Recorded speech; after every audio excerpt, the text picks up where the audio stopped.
ప్రస్తుతం మనం అమీర్పేట్ జంక్షన్ లో ఉన్నాం. నిన్న జరిగినటువంటి అగ్ని ప్రమాదంపై మరి ప్రభుత్వం ఎటువంటి హామీ ఇచ్చింది, ఎంతవరకు నష్టపోయారు అనేది వాళ్ళ మాటలు తెలుసుకుందాం. ఏం పేరేనా? కొండలరావు కావేరీ ట్రావెల్స్, శ్రీ కావేరీ రెస్పాన్స్ అంటే నిన్న వచ్చారు హైదరాబాద్ రంగనాథ్ గారు వచ్చారు, నిన్న జిహెచ్ఎం వాళ్ళు వచ్చారు, పోలీసులు కూడా వచ్చారు, అందరూ వచ్చి చూశారు. దాని ఎంక్వైరీ ఏం జరిగిందో చూసి దాని మాట్లాడిన తర్వాత చెప్తాం. ఎంత నష్టం అయిందో? నష్టం అయితే మాదైన షాపులు అన్ని మొత్తం కాలిపోయినాయి, సిస్టమ్స్ పేపర్స్ అవి అన్ని కాలిపోయినాయి. కవితక్ గారు కూడా వచ్చారు, మాట్లాడారు, మేము కూడా మాట్లాడని చెప్పారు, అడిగారు, మొత్తం చెప్పాం, మాట్లాడారు. ప్రభుత్వ పెద్దలు ఎవరు రాలేదు? మంత్రులు నిన్న ఎమ్మెల్యే గారు వచ్చారు, నవీన్ గారు వచ్చారు, చూసారు, మొత్తం చూసి అన్ని కనుక్కొని ఏమైనా చూసి నష్టం చేస్తామని చెప్పారు ఆల్రెడీ. మరి వాళ్ళు వెళ్ళి కలిసి ఏదైనా చేసి మాట్లాడుకొని చేయించుకోవాలి. మీ వారికి ఎంత వరకు నష్టం? మాకైతే 2-3 lakhs. బాడీగా అంటే పైన కదండి సార్, మొత్తం సామాన్లు ఉండేది పైనే కదా. మా ఏంటంటే కింద వరకు షాపులు, సిస్టమ్స్, అవి బుక్స్, పార్సిల్స్ అవి ఉంటాయి. మాకు అక్కడైతే మొబైల్ షాపులు అవి ఉన్నాయి ఒకటి, వాళ్ళు అయితే ఇంకా తీయలేదు, ఏమైతే తెలియదు. అదే ఎక్కువ మెటీరియల్ అంతా పైన కదా ఉండేది. మెయిన్ ఏంటంటే అది మంటలు వచ్చిన తర్వాత మనం చూసాం, పైనుంచి మంటలు వచ్చినాయి. అది దేని వల్ల వచ్చినాయి వాళ్ళు తెలియదు, మనకు తెలియదు కదా. మనం ఏదంటే చెప్పకూడదు కదండి. అది ఎంత వచ్చినాయో వాళ్ళు తెలుసుకున్న తర్వాత దాన్ని బట్టి ఉంటుంది. సో ఇప్పటి వరకు వాళ్ళు కూడా ఏం క్లారిటీ ఇవ్వలేదు. క్లారిటీ ఎవరైతే ఏం చెప్పట్లేదు.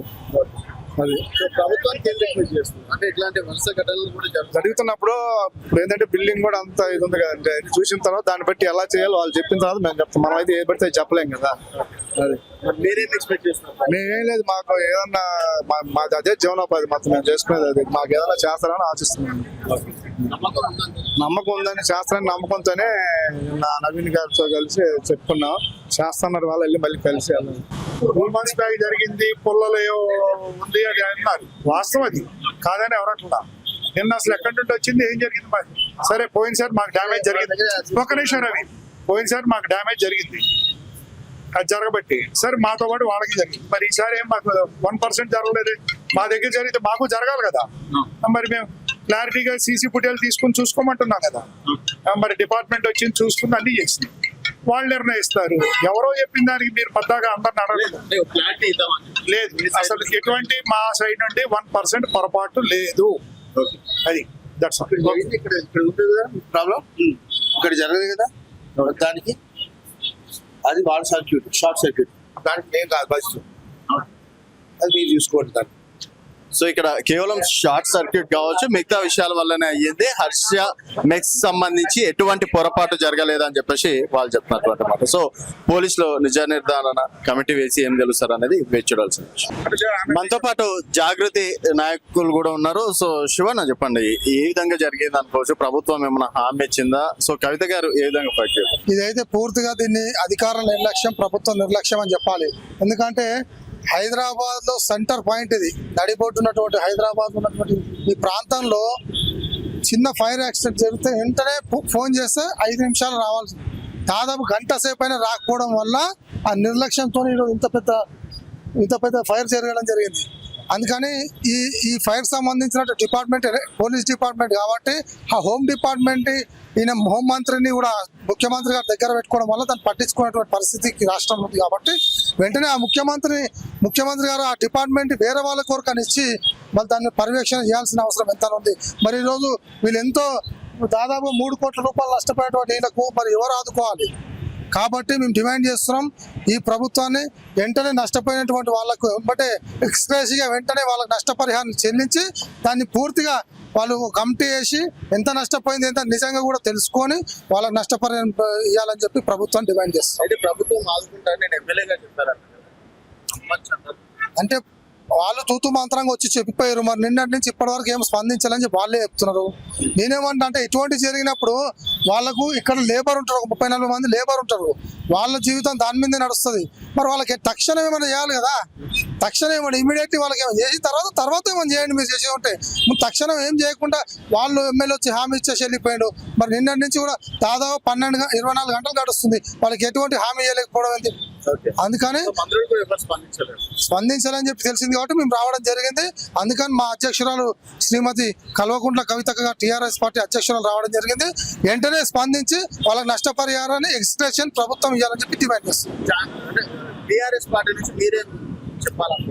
మేము ఒకటే, ఇటువంటి పరిస్థితి మళ్ళీ పునర్వేగం రాకుండా రాష్ట్రంలో ఎక్కడైనా కానీ ఈ ఫైర్ అనేది మరి ఎండాకాలం ఇటువంటి టైంలో కూడా రాకపోతే ఇంకా ఏ టైంలో వస్తుంది ఒక ఆలోచన చేయాలి. అందుకని ఫైర్ డిపార్ట్మెంట్ వాళ్ళు నిద్రపోతున్నట్టు వాళ్ళని వెంటనే నిద్ర లేపి మరి ఎక్కడెక్కడైతే డిపార్ట్మెంట్ వాళ్ళు పోతుర్రు సిగ్నేచర్ పెడుతురు పడుకునే పరిస్థితి కనపడుతుంది. అట్లా కాకుండా వెంటనే వాళ్ళు ఫైర్ డిపార్ట్మెంట్ వాళ్ళు తక్షణం ఎక్కడెక్కడైతే ఉన్న సిటీలో సరౌండింగ్స్ లో రౌండ్ వేస్తూ వాళ్ళకి ఎక్కడన్నా వచ్చిన వెంటనే తక్షణం స్పందించాలని చెప్పి దానికి బాధ్యత కూడా పూర్తిగా హోమ్ మినిస్టర్ తీసుకోవాలి. హోమ్ మినిస్టర్ ని ఈ రాష్ట్రంలో లేకపోవడం దురదృష్టకరం. వెంటనే హోమ్ మినిస్టర్ ని కూడా పెట్టాలని చెప్పి కూడా ఈ ప్రభుత్వం డిమాండ్ చేస్తుంది. ప్రస్తుతం మనతో పాటు హర్ష టిఫిన్ సెంటర్ ఓనర్ ఉన్నారు. సో మీ వల్లనే ప్రమాదం అయ్యింది, గతంలో కూడా 1.5 month వరకు బ్యాక్ అయ్యిందని చెప్పేసి కూడా అంటున్నారు. ఏం సార్ అసలు నిజాలే? లేదండి, గతంలో 1.5 month కాదండి, March 1st week లో జరిగింది. అప్పుడు చిన్న మంట కొంచెం పెద్దదైందండి కింద. అప్పుడే గ్యాస్ ట్రబుల్ వచ్చి స్టార్ట్ అయ్యి కట్టెల పొయ్యిలు స్టార్ట్ అయ్యి దానివల్ల కొంచెం మంట మా డక్టింగ్ ఉంటది కదా అది టచ్ అయ్యి పైకి పొగ వెళ్ళింది వాళ్ళ లోపలికి. అది వాస్తవం. ఆ పొగ వెళ్ళినప్పుడు వాళ్ళ వైర్లు ఒక 2-3 వైర్లు కొంత మెల్ట్ అయింది. అది మేము చేయించాం. వైర్లు మొత్తం అతను మేము ఎలక్ట్రీషియన్ పిలిపించి కనుక్కున్నామండి. 1 lakh అవుతుందని చెప్పారని చెప్పాడు మాకు. మేము ఎలక్ట్రీషియన్ పిలిపించి పైకి పంపించి మొత్తం చెక్ చేసి మెటీరియల్ తీసుకొచ్చి మొత్తం చూసి చేయించామండి. మెటీరియల్ 21,000, ఎలక్ట్రీషియన్ 27,000 అయింది. మొత్తం మేము చేయించాం. ఇప్పుడు కూడా అదే పొగ వల్ల ఏం లేదు, ఈ అసలు నిన్న పొగలేదు అసలు. అప్పటి నుంచి కట్టెలు ఆపేసాం. కట్టెలు షార్టేజ్ అయినాయి బాగా. ఆ తర్వాత దొరకలేదు, ఆపేసి కూడా 2 months అయింది. పొగ అసలు పైకి వెళ్ళలేదు. పైగా నిన్న ఇన్సిడెంట్ జరిగింది 12:15 కరెక్ట్ గా. మా వంట 10:45 మా వంట అయిపోయింది మొత్తం కిచెన్ లో. వంట అయిపోయిన తర్వాత మేము ఇక 11:45 అట్లా మేము మీల్స్ స్టార్ట్ చేస్తామండి. స్టార్ట్ చేసినప్పుడు స్టార్ట్ అయినప్పుడు రైస్ వేస్తుంటారు ఎప్పటికప్పుడు. అది అంతే. అంటే కొంతమంది మీరు కూడా డబ్బులు ఇవ్వాలి, మీరు కూడా ఆదుకోవాలి అని చెప్పేసి. లేదండి, అది చాలా బాధగా ఉంది. ఆ ఇన్సిడెంట్ జరిగినందుకు వాళ్ళకి ఆ విధంగా జరగాల్సింది కాదు. మాకు చాలా బాధగా ఉంది. కానీ మేము మా వైపు నుంచి ఆ ఇన్సిడెంట్ లో మా 0.1% కూడా మా ప్రమేయం లేదు. అదేనండి, కావాలని చూడొచ్చు. సో ప్రస్తుతం మరి ఇక్కడ హర్ష టిఫిన్ సెంటర్ ఓనర్స్ వచ్చేసి ఇక్కడ మా వల్ల ఏం ప్రాబ్లం కాలేదని వాళ్ళు అంటున్నారు. అండ్ ఒకసారి మనం కిచెన్ చూసే ప్రయత్నం చేద్దాం. ఎందుకంటే కిచెన్ నుంచి కూడా దట్టమైన పొగల వల్ల ఈరోజు ఆ వైర్లు మెంట్ అయ్యి ఈ విధంగా జరిగిందని చెప్పేసి అంటున్నారు. సో మొత్తానికి వీలైతే ఇక్కడ కిచెన్ కి సంబంధించి కూడా కట్టెల పొయ్యి ద్వారా, గతంలో కట్టెల పొయ్యి యూజ్ చేసామన్నారు. ఇక్కడ చూసుకున్నట్టయితే గ్యాస్ స్టిక్స్ కనిపిస్తున్నటువంటి దృశ్యాలు ఇక్కడ మనం లోపల కూడా చూస్తున్నాం. సో ఇక్కడ కట్టెల పొయ్యి దాదాపుగా నెలను ఎప్పటి నుంచి వాడట్లేదు సార్? అట్లా అంటే 2 పొయ్యిలు ఉన్నాయండి. Okay okay, only pellets. Only pellets. కట్టెలు అసలు ఆపేసి 2 months పైన. ఇప్పుడు పొగ ఇక్కడ నుంచి వెళ్తుందా సార్? ఇది ఉంది కదా డక్టింగ్ ఉంది చూడండి. ఈ డక్టింగ్ లోకి వెళ్ళి పైకి డైరెక్ట్ గా పైపులు ఉంటాయండి. ఆ పైపుల నుంచి పైకి వెళ్ళిపోతుంది. అంతేగాని అక్కడ సైడ్ ఏం లేదు. 4 ఏళ్ళు అయింది. 4 years అయింది. సో ఎప్పుడైనా ఇట్లాంటివి జరిగినాయి? లాస్ట్ 1.5 month బ్యాక్ వాళ్ళ పొగ వచ్చిండే. వచ్చినప్పుడు మేము పోయి కంప్లైంట్ కూడా ఇచ్చినాము. వాళ్ళకి చెప్పినాం కూడా, మీ మంట పొగ వల్ల మా షాప్ అంతా ఇదైపోతుంది చూసుకోండి అని కూడా చెప్పినాము. మాదేమైతలేదు అది ఇది అన్నారు. నిన్న మార్నింగ్ మా స్టాఫ్ మొత్తం పోయి పైన వర్క్ చేసుకొని కిందకు వచ్చింది. కిందకు వచ్చిన 20 to 30 minutes లో స్టార్ట్ అయిపోయింది. పైననే మంటలు స్టార్ట్ అయింది. పైన మంటలు స్టార్ట్ అయిపోయి మాకు అసలు తెలియదు ఆడ స్టార్ట్ అయిపోయినాయి అని. మేము ఇక్కడ ఫస్ట్ ఫ్లోర్ లో ఉన్నాం. అక్కడికి బయట నుంచి 20 మంది వచ్చి మాకు చెప్తున్నారు, మీ షాపు ఇట్లా అయిపోయింది. అయితే మేము అప్పుడు బయటకు వచ్చినాం. అప్పటికి మేము వచ్చి చూసే లోపు మంట మొత్తం రెడ్ కలర్ గా స్ప్రెడ్ అయిపోతూనే ఉంది.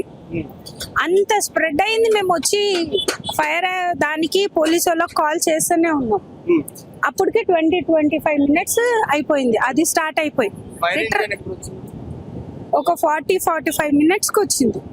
అది ముందర వస్తే ఇంత ఎఫెక్ట్ కాదు. ఇంత కాకపోతుండే, కనీసం నాకు ఫస్ట్ ఫ్లోర్ అన్నా బతికేది. సెకండ్ ఫ్లోర్ మొత్తం పోయినా ఫస్ట్ ఫ్లోర్ ఉండేది. 3 కోట్లు అండి. 3 crores. నాకు అందులో ఉన్న స్టాకే 80 lakhs. ఒక్కొక్క హెల్మెట్ వచ్చేసి స్పోర్ట్స్ హెల్మెట్ 12,000. ఒక్క హెల్మెట్, బ్లూటూత్ హెల్మెట్ కూడా 4,000 రూపాయలు. ఆలోచించండి ఎట్లా ఉంటుందో. గవర్నమెంట్ ఏమంటున్నారు? గవర్నమెంట్ ఇప్పటి వరకు అయితే ఏం చెప్పలేదండి. ఎవరన్నా హెల్ప్ చేయగలిగితే గవర్నమెంట్ దాకా తీసుకెళ్ళండి, హెల్ప్ చేయండి. నా మీద ఆధారం ఉన్న వాళ్ళు 20 ఫ్యామిలీలు ఉన్నాయి. 20 ఫ్యామిలీలు ఉన్నాయి. వాళ్ళకి నాకు ఉన్నది ఇది ఒకటే జీవనాధారం, ఇంకేమీ లేవు. ఎమ్మెల్యే గారు చూద్దాము అనేసి అన్నారు. కవితక్క ఒకటే హెల్ప్ చేస్తామ్మా అనేసి అన్నారు. పర్సనల్ గా అన్నారు హెల్ప్ చేస్తా, గవర్నమెంట్ నుంచి వచ్చేది చూస్తాము, హెల్ప్ చేస్తాము అని అన్నారు. ఇన్సూరెన్స్ వాళ్ళు వచ్చారు, చెక్ చేస్తున్నారు. ఇన్సూరెన్స్ వాళ్ళు కూడా ఎంత వరకు ఇస్తారు అన్నది మాత్రం గ్యారెంటీ లేదు. చాలా రోడ్ మీద పడ్డట్టే. ఫుల్ అండి. నాకున్నదే ఇది ఒకటే ఆధారం, దానిపైనే నా లైఫ్ ఉంది, ఇంకా ఏమీ లేదు. అది చేస్తేనే నాకు ఇంకా దాని మించి ఇంకేం లేకుండా అయిపోయింది. లిటరల్ గా రోడ్ పైనే ఉన్నా. గవర్నమెంట్ ఏం రిక్వెస్ట్ చేస్తారు? ఒకటే రిక్వెస్ట్ అండి, కొంచెం హెల్ప్ చేయండి. నాతో పాటు 20 కుటుంబాలు ఉన్నాయి. హెల్ప్ చేయగలిగితే నేను రోడ్ పైన పడను, ఆ ఫ్యామిలీస్ పడవు. అదొకటే రిక్వెస్ట్ అండి. ప్రస్తుతం ఇక్కడ బాధిత కుటుంబ సభ్యులు కూడా ఉన్నారు. చెప్పండి, ఏం షాప్ ఉండే ఇక్కడ? ఇక్కడ హెల్మెట్ హోల్డ్ అనే ఒకటి ఉండే. ఇక్కడ నుంచి ఆ కొన నుంచి ఆ కొనాక హెల్మెట్ హోల్డ్ అనమాట. దాని పైన టాయ్ షాప్ ఉండే. అయితే ఒక మే 20 తారీఖున ఒక జంగడం జరిగింది. ఇదే పక్కన హర్ష మెస్ ఉంది కదా, వాళ్ళది వెనక బ్యాక్ సైడ్ చిమ్మి ఉంటది. ఆ చిమ్మి నుంచి అతను రోజుకు ఒక 500 కిలోల కట్టెలు కాల్చి వంటలు చేస్తాడు అనమాట. ఆ చిమ్మి నుంచి వచ్చే పొగ నుంచి మన షాప్ లో హీట్ అయిపోయి అన్ని సామాన్లు మెంట్ అయిపోయాయి. అయితే ప్రతి ఒక్క మెసేజ్ మా బ్రదర్ ఓనర్ అనమాట, ఆయన హర్ష మెస్ కి పెట్టిండు, అన్న ఇది ప్రాబ్లం అవుతుంది, చెక్ చేసుకొని అని లాస్ట్ మంత్ 20 తారీఖు రోజు చెప్పిండు అనమాట. చెప్తే ఓకే చేస్తాను అని చెప్పిండు. లాస్ట్ హర్ష మెస్ది ఆ పేపర్ ఉండే, ఇంకొక పేపర్ ఇట్లా కాలిపోతే ఇట్లా పొగలు వస్తుండే మా దానికి. ఇది పైన సెకండ్ ఫ్లోర్ అలా చిమ్మి ఉంటది, మెయిన్ ఫోటో ఉంటుంది, ఇక్కడ ఆనుకోనే ఉంటుండే. ఆనుకొని ఉంటుంది. దానికి ఆనుకొని ఒక 6 inches గ్యాప్ ఉంది బిల్డింగ్ కి అంతే. దానికి ఇగో మీకు క్లారిటీగా అంటే చిమ్మి ఇట్లా ఓపెన్ ఉంది. ఈ హీట్ వల్ల మన బ్యాక్ సైడ్ ఇట్లా అయిపోతుండే, కాలిపోయి ఇట్లా అవుతుండే అనమాట. అది దానివల్ల మెయిన్ అయితే వాళ్ళకి చెప్తే వాళ్ళు చేపించారు ఒకసారి. తర్వాత ఫైర్ స్టేషన్ కి, పోలీస్ స్టేషన్ కి వాళ్ళందరినీ కూడా కంప్లైంట్ చేస్తారు. ఎవరు కంప్లైంట్ తీసుకోవాలి, ఎవరైనా ప్రాణ నష్టం జరిగిందా, ఆస్తి నష్టం జరిగిందా వాళ్ళు చేపిస్తారు అని చెప్పారు. నిన్న ఇదే టైంకి ఘటన జరిగినప్పుడు మా వాళ్ళందరూ లోపలనే ఉన్నారు. ఓనర్ ఉన్నారు, 8 మంది వర్కర్స్ ఉన్నారు, 2 కస్టమర్స్ ఉన్నారు, పైన ఉన్నారు. బయట నుంచి పబ్లిక్ వచ్చి చెప్పేదాకా ఓనర్స్ కి తెలియదు పైన ఫైర్ అవుతుందని, పొగొస్తుంది అని చెప్పి చూసే లోపల ఆ ఓనర్స్ కూడా మొత్తం తీసుకొని బ్యాగులు బట్టలు తీసుకునే ఛాన్స్ కూడా లేక ఓన్లీ ఫోన్లు ఒట్టి చెప్పులు కూడా వేసుకోకుండా వచ్చేసారు బయటికి. వచ్చిన అంత ఆ పార్ట్ కొంచెం కాలుతుంది. పోలీసు వాళ్ళకి అప్పుడే ఆమె ఫోన్ చేయండి అని చెప్తే ఫైర్ స్టేషన్ ఒక 1 hourకి వచ్చింది. అదే జరిగిన సంఘటన ఒక 5 నిమిషాలు 10 నిమిషాలకు 20 నిమిషాలకు వస్తే ఈ ఏరియా అంతా కాలిపోయేది కాదు, మిగిలేది 50% కన్నా ఒక సేఫ్ ఉంటుండే. అది ఏంటంటే ఇక్కడ రావడం వల్ల ట్రాఫిక్ జామ్ వల్ల ఫైర్ స్టేషన్ కొంచెం లేట్ వచ్చింది. వాళ్ళు వచ్చినా కూడా సిబ్బంది చాలా కష్టపడ్డారు, మనకు సపోర్ట్ చేసారు. ఏంటంటే అదే ఒక 10 నిమిషాలు, ఒక అర్ధగంట ముందు వచ్చింటే ఇంత ప్రాణ నష్టం, అది ఆస్తి నష్టం జరగకపోయేది. దగ్గర ఖాళీ ఒక మా సెక్షన్ 3 కోట్ల రూపాయలు లాస్ట్. ఇక్కడ నుంచి అక్కడ దాకా కొన్ని వేల హెల్మెట్లు ఉంటాయి. ఒక్కొక్క హెల్మెట్ 5,000, 10,000, 2,000, 300, 200 అన్ని బ్రాండెడ్ హెల్మెట్స్ అలా ఉన్నాయి. ఒక్కొక్క హెల్మెట్ పైన టాయ్ షాప్ ఉంది, అదొకటి బట్టలది ఉంది, దాంది మళ్ళీ 15 మంది వర్కర్స్ ఉన్నారు. ఇప్పుడు ఆ వర్కర్స్ అంతా రోడ్డు మీద పడతారు. అందుకనే వాళ్ళకు ప్రభుత్వం ఏమైనా తొందరగా ఏదైనా చేస్తే కొద్దిగా గొప్ప క్లీన్ చేసుకొని మళ్ళీ ఏమైనా సదుపాయం ఉంటే అది చేస్తే బాగుంటది.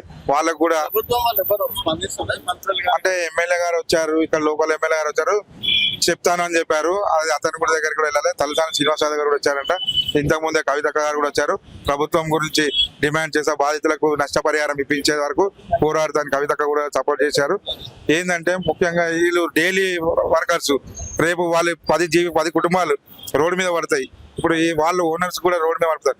వాళ్ళకు నెలకు ఈఎంఐ 2,50,000 ఉంది. ఇప్పుడు ఆ ఈఎంఐ ఎలా కట్టాలి, వాళ్ళు ఎలా బతకాలి, వాళ్ళ ఇప్పుడు ఉన్న వర్కర్స్ ఫ్యామిలీస్ ఎలా ఉండాలి. ఏంటంటే ప్రభుత్వం జర ముందే స్పందించి ఒక వారం రోజులలో క్లీనింగ్ చేపించి ఓ కొద్ది పాటన్నా ఇస్తే వాళ్ళ కుటుంబాలకు హెల్ప్ అవుతుంది. లేకుంటే దాన్ని తలుచుకొని బాధపడి వాళ్ళు క్షీణించి హెల్త్ ఖరాబ్ చేసుకుంటారు. ముఖ్యంగా మనం చెప్పేది ఏంటంటే ప్రభుత్వం నుంచి కొంచెం ఆర్థిక సహాయం కానీ, ఆ పక్కన మెస్ వాళ్ళని కూడా తప్పు ఉందో లేదో గతంలో అయిన వల్ల తప్పు జరిగింది, అతను కూడా కొంచెం ఆదుకోవాలి, వీళ్ళని ఆదుకోవాలని డిమాండ్ చేస్తున్నాం అంతే. ప్రస్తుతం టిఆర్ఎస్ పార్టీ రాష్ట్ర నాయకులు శ్రీనివాస్ గారు ఉన్నారు. శ్రీనివాస్ గారు, అంటే ఇటువంటి ఘటన అది కూడా హైదరాబాద్ నడి ఒడ్డున జరగడాన్ని టిఆర్ఎస్ పార్టీ ఏ విధంగా చూస్తుంది? ఎవరి వైఫల్యం అనుకోవచ్చు? ఇది నిజానికంటే ఈరోజు రాష్ట్ర ప్రభుత్వ వైఫల్యం కూడా అనుకోవచ్చు. ఎందుకంటే గతంలో 1 నెల క్రితం జరిగిన ప్రమాదాన్ని వారు వెంటనే తెలియజేయడం వెంటనే వారు సేఫ్టీ తీసుకోవాలి. అదొకటి. ఈరోజు సుమారుగా చూస్తున్న వాళ్ళ బాధితులను చూస్తుంటే నిజంగా ఎంత ఘోరాతి ఘోరంగా ఉందంటే వారు ప్రాణాలని చేతిలో పెట్టుకొని అరచేతిలో పెట్టుకొని బయటకు వచ్చిన పరిస్థితి ఏర్పడ్డది. ఎందుకంటే ఈరోజు అక్కడ చూసిన సుమారుగా 3 కోట్ల వరకు నష్టపరిహారం జరిగిందని చెప్తున్నారు. ఎందుకంటే నెలకి 2 లక్షల పైన ఈఎంఐ కట్టుకుంటూ వారి ఈ మధ్య కాలంలో వాళ్ళు కొనుక్కోవడం జరిగింది. వాళ్ళ ఆస్తులన్నీ తాకట్టు పెట్టి ఇక్కడ కొనుక్కోవడం. వారి పరిస్థితి ఎట్లయిందంటే ఈరోజు ఇక్కడ మా జీవితం ఇంతటితో సమాప్తం అయిపోయిందని అధైర్యపడుతున్న సమయంలో మన రాష్ట్ర అధ్యక్షురాలు కవిత గారు రావటము, నేనున్నా మీకు అనే ఒక భరోసా ఇవ్వడము, వెంటనే ప్రభుత్వంతో నేను సంప్రదింపు చేసి ఖచ్చితంగా మీకు న్యాయం చేస్తాను. ఎందుకంటే అక్కగారు ఎక్కడ ఏది అన్యాయం జరిగినా అక్కడికి ఖచ్చితంగా వెళ్తుంది. ఏ అన్యాయం జరిగిన నేనున్నానని ఒక భరోసా ఇచ్చేది కవితక్క గారు. నిజంగా ఈ రోజు అక్కగారు రావటము వారిని చూసిన కూడా చాలా బాధ అనిపిస్తుంది. వారి చిన్న ఏజ్ లోపల ఎంతో కష్టపడి వారిపై ఈ రోజు వారి కనీసం చూడడానికి కూడా ఒక చిన్న గుడ్డ కూడా లేదు. ఆ విధంగా మత్సి మాడైంది. పక్కకున్న హర్ష అమ్మేసి వాళ్ళు ఉన్నారు. కోట్లు సంపాదించిండు. ఎందుకంటే మేము అందరం చూసినా కొన్ని ఏళ్ళ నుంచి కూడా కోట్లు సంపాదించిన వ్యక్తి హాయిగా నవ్వుకుంటూ పక్కన నిలబడ్డాడు.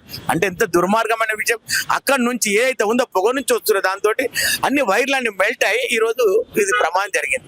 ఆ ప్రమాదం జరిగిందని కూడా ఆయన కూడా అంటాడు. కరెక్ట్ అయితే జరిగింది, గతంలో జరిగిందని ఆయన కూడా ఒప్పుకోడు. కానీ ఇంత జరుగుతున్నా ప్రభుత్వం వెంటనే ఎందుకు చర్య తీసుకుంటలేదు? వాళ్ళని ఆదుకోవలసిన పరిస్థితి ఉన్నది. వారి పరిస్థితిలో వాళ్ళకి ధైర్యం చెప్పి మేమున్నామని ప్రభుత్వం నుంచి ఒక వారి భరోసా ఇవ్వాలని కోరుకుంటున్నాం. ఎందుకంటే లేకపోతే వారి పరిస్థితి ఏమైతే తెలియదు. వెంటనే ప్రభుత్వం స్పందించి వారికి భరోసా ఇవ్వాల్సిందిగా కోరుతున్నాం.